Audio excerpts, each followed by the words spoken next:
জীৱনৰ সকলো বস্তুৰ বাবে এক নিৰ্দিষ্ট সময় থাকে। সেয়া ধৈৰ্য ধৰা আৰু জীৱনৰ প্ৰতি কৃতজ্ঞত হোৱা। গৌতম বুদ্ধ।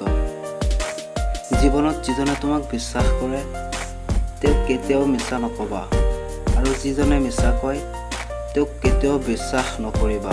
গৌতম বুদ্ধ। তুমি যদি আনৰ জীৱনত আশাৰ বন্তি জ্বলোৱা তেনেহ'লে সেই পোহৰে তোমাৰ অসাজোৱা কথা পথেই আলোকিত কৰিব। য'ত সকলো আশা আকাংক্ষাৰ পৰিসমাপ্তি ঘটে তাৰ পৰাই জীৱনৰ শান্তি আৰম্ভ হয়। গৌতম বুদ্ধ।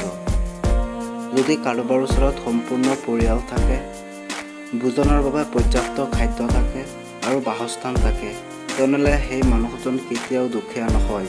গৌতম বুদ্ধ। পৃথিৱীত কোনো বিষ নাই যিয়ে যোগাত্মক বা পজিটিভ মানুহৰ ক্ষতি কৰিব পাৰে।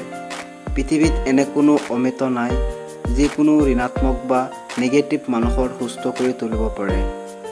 গৌতম বুদ্ধ। জীৱনত পোৱা কষ্টবোৰেই হ'ল আমাৰ বাবে শ্ৰেষ্ঠ উপহাৰ, যিবোৰৰ পৰা শিকিব পাৰোঁ। গৌতম বুদ্ধ। এটা মুহূৰ্তত এটা দিন সলনি কৰি দিব পাৰে। এটা দিনে এটা জীৱন সলনি কৰি দিব পাৰে।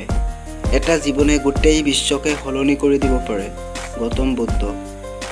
জীৱনত কিবা এটা লক্ষ্য বা উদ্দেশ্যত উপনীত হোৱাতকৈ সেই লক্ষ্য উদ্দেশ্য কৰা যাত্ৰা ভালদৰে সম্পূৰ্ণ কৰাটো বেছি গুৰুত্বপূৰ্ণ। গৌতম বুদ্ধ। ভৱিষ্যতৰ সপোন হেৰাই নাযায়, অতীতত হেৰাই নাযায়, কেৱল বৰ্তমানত মনোযোগ দিয়া।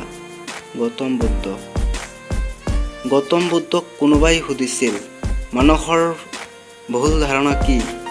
গৌতম বুদ্ধে উত্তৰ দিছিল যে মানুহে ভাবে তেওঁলোকৰ হাতত বহুত সময় আছে, কিন্তু সেয়া তেওঁলোকৰ ভুল ধাৰণা। গৌতম বুদ্ধ।